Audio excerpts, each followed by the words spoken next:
Six semester history honours DSCC 13 paper থেকে অর্থাৎ আধুনিক ভারতের ইতিহাস থেকে একটি প্রশ্ন। ভারতের স্বাধীনতা সংগ্রামে নেতাজি সুভাষচন্দ্র বসু ও আজাদ হিন্দ ফৌজের অবদান।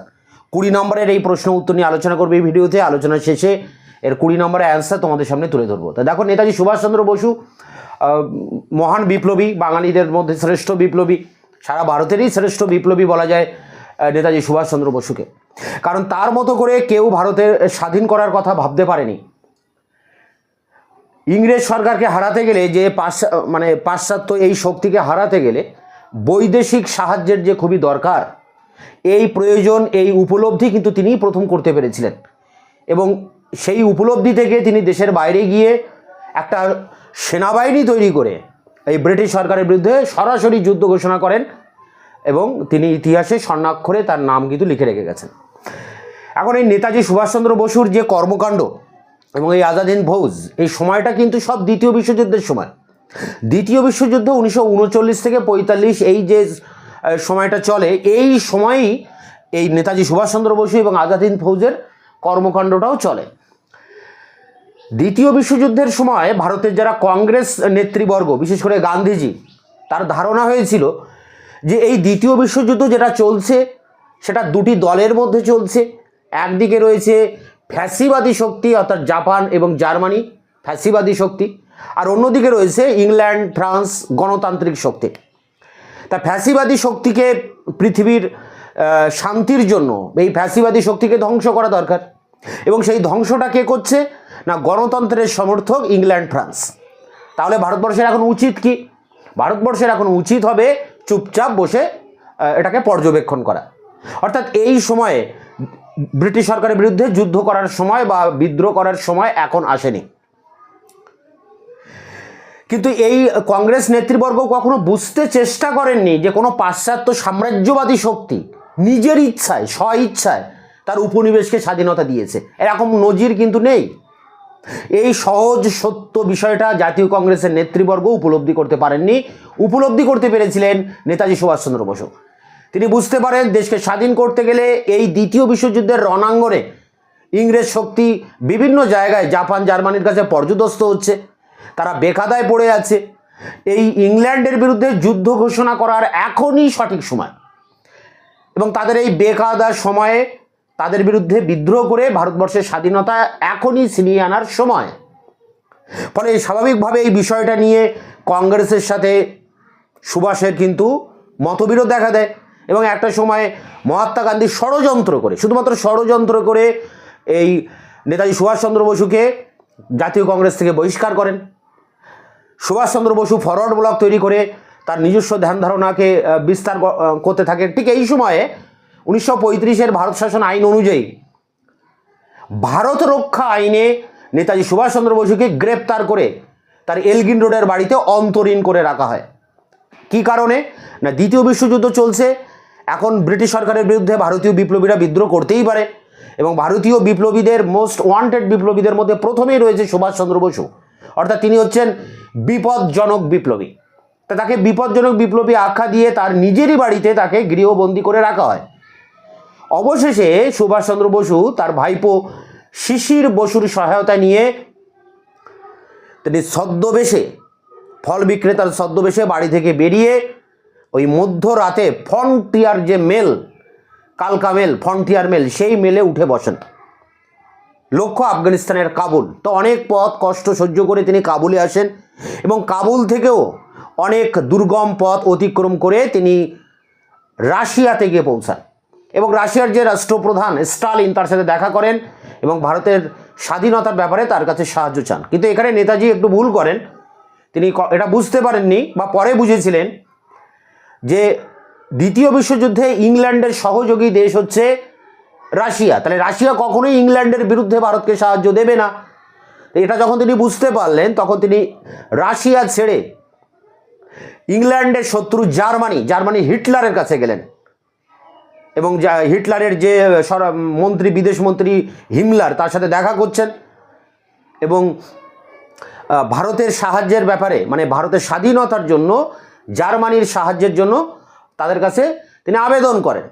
যদিও সেই সময় দ্বিতীয় বিশ্বযুদ্ধ নিয়ে হিটলার এবং তার দলবল এতই ব্যস্ত ছিল যে ভারতের মতো একটা দেশকে স্বাধীন করার জন্য তাদের সাহায্য দেওয়ার পরিস্থিতি তাদের ছিল না।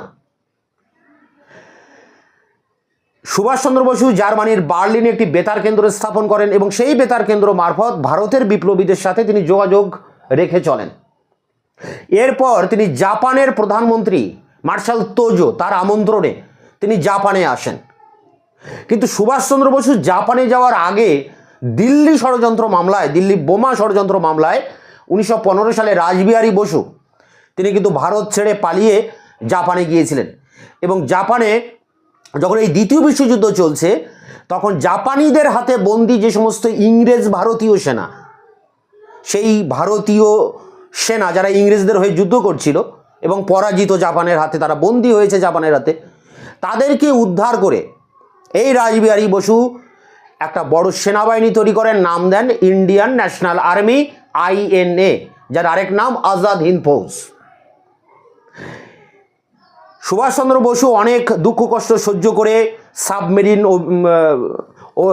অভিযান করে তিনি আসেন জাপানে। এবং জাপানে এলে জাপানের প্রধানমন্ত্রী তোজো সুভাষকে ভারতের স্বাধীনতার ব্যাপারে সর্বপ্রকার সাহায্যের প্রতিশ্রুতি দেন এবং জাপানের হাতে থাকা আন্দামান ও নিকোবর দ্বীপপুঞ্জ সুভাষের হাতে তুলে দেন।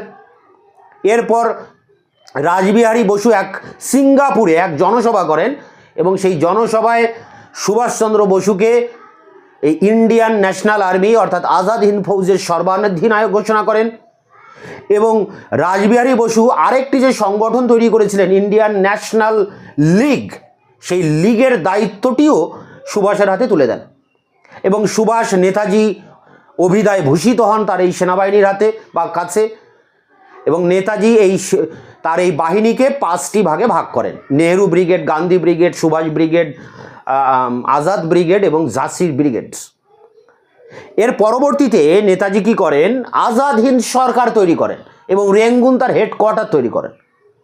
বিশ্বের সেই সময় 9টি দেশ এই আজাদ হিন্দ সরকারকে স্বীকৃতি দেয়। এই সরকারের আইন উপদেষ্টা, প্রধানমন্ত্রী, অর্থমন্ত্রী, আইনমন্ত্রী সবই কিন্তু ছিল। এই আজাদ হিন্দ সরকারের অধীনে থেকে আজাদ হিন্দ ফৌজ ইংরেজদের বিরুদ্ধে যুদ্ধ ঘোষণা করে এবং ভারতবর্ষের উত্তর পূর্বাঞ্চল দিয়ে ভারতবর্ষে প্রবেশ করে। যে মৌডক যে ঘাঁটিটি রয়েছে ভারতবর্ষের একেবারে উত্তর পূর্ব সীমান্তের শেষ ঘাঁটি মৌডক, সেই মৌডক আক্রমণ করে এই আজাদ হিন্দ ফৌজ এবং সহজে জয় করে, কোহিমা পর্যন্ত অগ্রসর হয়। কিন্তু ঠিক এই সময়ে দ্বিতীয় বিশ্বযুদ্ধে জাপান কিন্তু পরাজিত হচ্ছে মিত্র শক্তির হাতে, কারণ জাপানের উপরে পারমাণবিক বোমা ফেলে আমেরিকা 6 এবং 9 আগস্ট। ফলে জাপান বিপর্যস্ত হয়ে পড়ে, জাপান আত্মসমর্পণ করে এবং জাপানি যে সেনা সুভাষকে দেওয়া হয়েছিল, যে বিমান বাহিনীও দেওয়া হয়েছিল, সেগুলো কিন্তু জাপান ফিরিয়ে নেয়। ফলে এই আকস্মিক যুদ্ধের এই পট পরিবর্তন এবং জাপান সাহায্যের হাত গুটিয়ে নেওয়ার ফলে বেকায়দায় পড়ে যায় নেতাজি ও তার এই আজাদ হিন্দ বাহিনী। সেই সময় চলছিল বর্ষাকাল, রাস্তাঘাট বর্ষায় কাদায় ভর্তি ছিল। ফলে 1 হাঁটু কাদার মধ্যে এই আজাদ হিন্দ বাহিনীর সেনারা প্রায় কয়েকশো মাইল পিছিয়ে যেতে বাধ্য হয় এবং শেষ পর্যন্ত দেখা যায় যে ব্রিটিশ সেনাবাহিনীর কাছে তারা আত্মসমর্পণ করে এবং এখানেই আজাদ হিন্দ ফৌজের যে জয়যাত্রা সেটা বন্ধ হয়ে যায়। তাদের যে দিল্লি চলো যে ধ্বনি তারা তুলেছিলেন, যে ধ্বনিতে আপামর ভারতবাসী আন্দোলিত হয়েছিল নতুন একটা কিছু পাওয়ার আশায়, নতুন স্বাধীনতার সূর্য দেখার আশায়, সেই দিল্লি চলো অভিযান ব্যাহত হচ্ছে দুর্ভাগ্যের শিকার হয়ে। একমাত্র দুর্ভাগ্যের কারণেই কিন্তু এই নেতাজির আজাদ হিন্দ ফৌজের অভিযান ব্যর্থ হয়। এরপরে নেতাজি আবার নতুন করে স্বপ্ন নিয়ে তিনি তাইওয়ান থেকে তাইহোকু বিমানবন্দরে প্লেনে ওঠেন অন্য কোনো গন্তব্যের লক্ষ্যে এবং নতুন কিছু স্বপ্ন নিয়ে। কিন্তু একটা বিমান দুর্ঘটনায় আকস্মিকভাবে তারও মৃত্যু হয়, যদিও বিষয়টা ধোঁয়াশে বা এর কোনো সঠিক প্রমাণ নেই। কিন্তু এখন বিষয় হচ্ছে যে এই সুভাষচন্দ্র বসুর এই যে আজাদ হিন্দ ফৌজ, এর গুরুত্বটা কি? এর গুরুত্ব অপরিসীম। ইংরেজরা বুঝতে পেরেছিল ভারতবর্ষে তাদের দিন শেষ, খুব দ্রুত ভারতবর্ষের স্বাধীনতা দিয়ে তাদেরকে চলে যেতে হবে। নেতাজি সুভাষচন্দ্র বসুর এই 1940 থেকে 45 তার যে সমস্ত কাজকর্ম, তার মধ্যে দিয়েই তাদের কাছে মানে ইংরেজদের কাছে ব্যাপারটা পরিষ্কার হয়ে যায়। বিভিন্ন ইংরেজ আধিকারিক, গভর্নর, ডিরেক্টর সভার সচিব, ইনাদের লেখা বিভিন্ন পত্রপত্রিকার মধ্যে দিয়েও আমরা সেই বিষয়টা আভাস পাই যে ব্রিটিশ সরকারও উপলব্ধি করেছিল ভারতের তাদের দিন শেষ, অবিলম্বে ভারতের স্বাধীনতা দিতে হবে। নেতাজির আজাদ হিন্দ ফৌজ ছিল এই ভারত থেকে ব্রিটিশ শক্তির চলে যাওয়ার এক শেষ আঘাত, ব্রিটিশ শক্তির উপরে এক চরম আঘাত ছিল নেতাজি সুভাষচন্দ্র বসুর এই আজাদ হিন্দ ফৌজের আক্রমণ। তো এই বিষয়টা সব কিছু উল্লেখ করতে হবে 20 নম্বর হাজার ওয়ার্ডে। বিষয়টা এবার তোমাদের সামনে তুলে ধরছি অন স্ক্রিনে। 6 সেমিস্টার হিস্ট্রি, স্বাধীনতা সংগ্রামে নেতাজি সুভাষচন্দ্র বসু ও আজাদ হিন্দ ফৌজের অবদান আলোচনা করো। 20 নম্বরের প্রশ্ন, উত্তরটি যেভাবে লিখবে, ভারতের স্বাধীনতা সংগ্রাম হলো গণ আন্দোলন, সন্ত্রাসবাদী আন্দোলন এবং সশস্ত্র সংগ্রাম, এই 3 ধারা সমন্বিত ইতিহাস। এই সংগ্রামের ইতিহাসে সুভাষচন্দ্র বসু এবং তার পরিচালনাধীন আজাদ হিন্দ ফৌজের দ্য ইন্ডিয়ান ন্যাশনাল আর্মি কর্মকীর্তি এক রোমাঞ্চকর অধ্যায়। 1857 মহাবিদ্রোহের মধ্য দিয়ে ব্রিটিশ বিরোধী সশস্ত্র সংগ্রামের যে সূচনা হয়, সুভাষচন্দ্রের নেতৃত্বে আজাদ হিন্দ ফৌজের জীবনপণ সংগ্রাম তারই পরিণতি। প্যারা করে দেখো, দ্বিতীয় বিশ্বযুদ্ধের পরবর্তীকালে গান্ধী সহ কংগ্রেসের নরমপন্থী নেতৃবর্গের ধারণা হয় যুদ্ধ ফ্যাসিবাদ ও গণতন্ত্রের সংগ্রাম হিসাবে হাজির হয়েছে। এই ধারণা অনুসারে জার্মানি, ইতালি ও জাপান হলো ফ্যাসি শক্তি, অপরপক্ষে ইংল্যান্ড, ফ্রান্স প্রভৃতি মিত্র শক্তিবর্গ হলো গণতন্ত্রের বিশিষ্ট প্রতিভূ।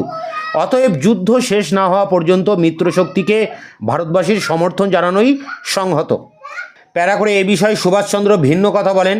তার কথা হলো, সাম্রাজ্যবাদী ব্রিটেনের পতন না হওয়া পর্যন্ত ভারতের পক্ষে স্বাধীনতা লাভ সম্ভব নয়, কেননা কোনো ঔপনিবেশিক শক্তি তার কোনো উপনিবেশকে স্বাধীনতা দিয়ে সরে গেছে ইতিহাসে এমন কোনো নজির নেই। এই ঐতিহাসিক সত্য ভুলে গিয়ে ইংরেজদের মহানুভবতার আশায় বসে থাকলে ভারত কখনো স্বাধীন হতে পারবে না। এমতাবস্থায় ব্রিটেনের যুদ্ধকালীন সংকটের সুযোগ নিয়ে ভারতকে স্বাধীনতা ছিনিয়ে নিতে হবে। প্যারা করে বস্তুত দ্বিতীয় বিশ্বযুদ্ধের সূচনাকাল থেকে এমনকি তার আগে থেকেই ব্রিটিশ কর্তৃপক্ষ ভারতীয় সাম্রাজ্য নিয়ে বিস্তর সমস্যার সম্মুখীন হয়েছিলেন। ব্রিটিশ প্রধানমন্ত্রী লয়েড জর্জের কথা অনুসারে ভারতীয় সাম্রাজ্য সৌধ ইস্পাত দিয়ে গড়া হলেও ব্রিটিশ কর্তৃপক্ষের কাছে এর দুর্বলতার দিকগুলি ক্রমে পরিস্ফুট হয়ে উঠেছিল। এ কারণে বিশ্বযুদ্ধ শুরু হলে ভারত ব্রিটিশ সাম্রাজ্যিক নিয়ন্ত্রণে শৃঙ্খলা শক্ত করে বাধা হতে থাকে এবং সেই সঙ্গে অর্থনৈতিক শোষণ মাত্রা ছাড়া হয়ে উঠতে থাকে। তাছাড়া ব্রিটিশ ভারতীয় সৈন্যবাহিনীর আয়তন ক্রমশ বাড়ানো হতে থাকে। একটি পরিসংখ্যান থেকে বিষয়টি স্পষ্ট হয়ে ওঠে। 1939-এ ভারতীয় বাহিনীতে সর্বমোট 1,49,000 সৈন্য ছিল, কিন্তু 1945-এর মধ্যে ভারতীয় বাহিনীর সৈন্য সংখ্যা 2,50,000 ছাপিয়ে যায়। দ্বিতীয় বিশ্বযুদ্ধ শুরু হওয়ার অল্পকালের মধ্যে বিভিন্ন রণাঙ্গনে ব্রিটিশ বাহিনী পরাজিত হতে থাকে। এমতাবস্থায় ব্রিটিশ বাহিনীর পরাজয় ও দুর্বলতার খবর যাতে ছড়িয়ে না পড়ে সেই বিষয়ে ব্রিটিশ রাজ বিশেষ সতর্কতা অবলম্বন করে। উল্লেখ্য, 1931-এর প্রেস অ্যাক্ট বহাল থাকা সত্ত্বেও সরকার 1939-এ ডিফেন্স অফ ইন্ডিয়া রুলস নামে একটি ঘোষণা জারি করে এবং প্রয়োজন ক্ষেত্রে নতুন নতুন বিধান সংযোজন করতে থাকে। সরকার গণশক্তি, মন্দিরা, জয়শ্রী প্রভৃতি পত্রিকাগুলিকে অনিষ্টকর বলে চিহ্নিত করেন এবং তাদের প্রকাশনার উপর কঠোর শর্তাবলী চাপিয়ে দেয়। এত সত্ত্বেও বিভিন্ন ফ্রন্টে ব্রিটিশ বাহিনীর পরাজয় ও দুর্বলতার কাহিনী সাইক্লোস্টাইল পত্রের মাধ্যমে ছড়িয়ে পড়তে থাকে। 1941-এর 11ই জুন এক সরকারি ঘোষণাতে বলা হয়, যুদ্ধবন্দীদের অবস্থান সংক্রান্ত কোনো সংবাদপত্রে প্রকাশ করতে পারবে না। প্যারা করে দেখো, ইতিমধ্যে জাপানের আক্রমণে দূরপ্রাচ্যে ইংরেজ ও ফরাসি শক্তি ক্রমাগত বিধ্বস্ত হতে থাকে।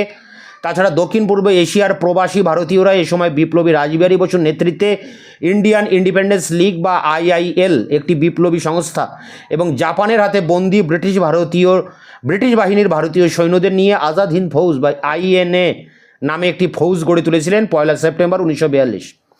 প্যারা করে দেখো, উল্লেখ্য, ইন্ডিয়ান ইন্ডিপেন্ডেন্স লীগের আহ্বানে সুভাষচন্দ্র 1943-এর 4 ফেব্রুয়ারি বার্লিন থেকে যাত্রা করে 13ই জুন টোকিওতে পৌঁছান। 14ই জুন জাপানের সম্রাট ভারতের মুক্তিযুদ্ধে সাহায্য দেওয়ার বিষয়ে সুভাষচন্দ্র বসুর কাছে অঙ্গীকার করেন। জাপানি কর্তৃপক্ষের সঙ্গে বোঝাপড়া ক্রমে জাপান অধিকৃত আন্দামান ও নিকোবর দ্বীপপুঞ্জ আজাদ হিন্দ সরকারের অধীনে আসে। প্যারা করে 1943-এর 2রা জুলাই সুভাষচন্দ্র টোকিও থেকে সিঙ্গাপুরে পৌঁছায়। প্রবাসী ভারতীয় আজাদ হিন্দ বাহিনীর কাছে সুভাষচন্দ্রের সিঙ্গাপুর আগমন এক গভীর উদ্দীপনা সঞ্চার করে।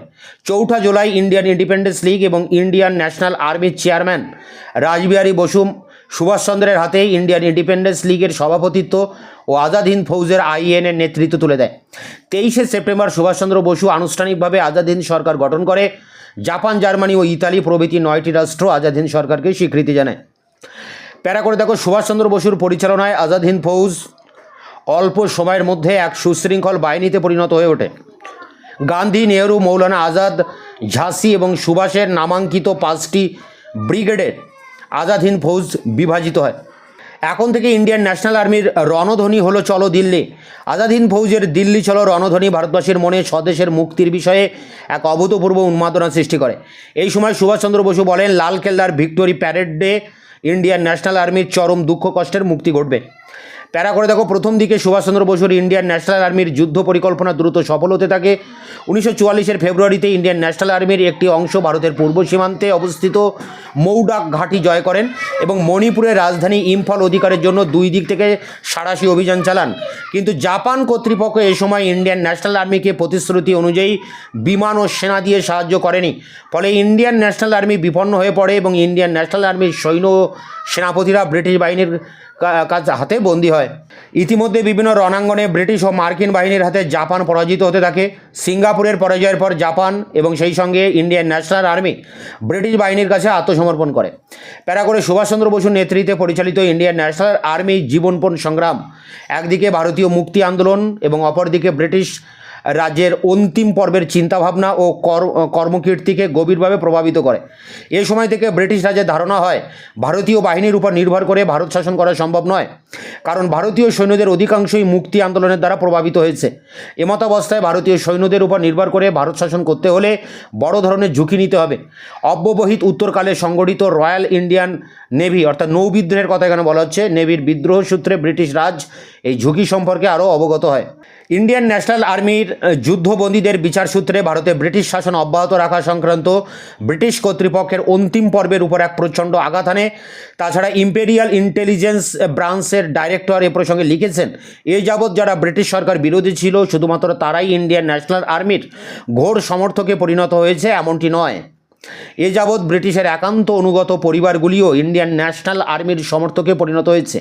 আবার এই সময় ব্রিটিশ ভারতীয় সৈন্যবাহিনীর অধ্যক্ষ স্বরাষ্ট্র দপ্তরকে সতর্ক করে জানান যে সৈন্যবাহিনীর অধিকাংশেরই অভিমত হলো ইন্ডিয়ান ন্যাশনাল আর্মির যুদ্ধবন্দীদের প্রতি সরকার সহানুভূতিপূর্ণ আচরণ করুক।